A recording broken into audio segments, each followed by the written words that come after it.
My name is Josh, and this is my aha moment. I grew up in with a farm family in Western New York State.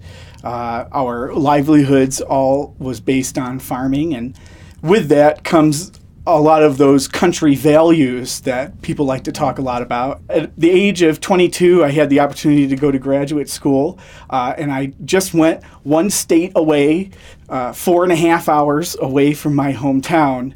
And that was when I finally discovered that I believed that completely the opposite of what my family had raised me to believe. And that was so freeing to finally come to terms with the fact that I love my family. I love what they did for me. I love what they stood for. I love how they are active and involved in my town and in the politics that makes that town a good American hometown.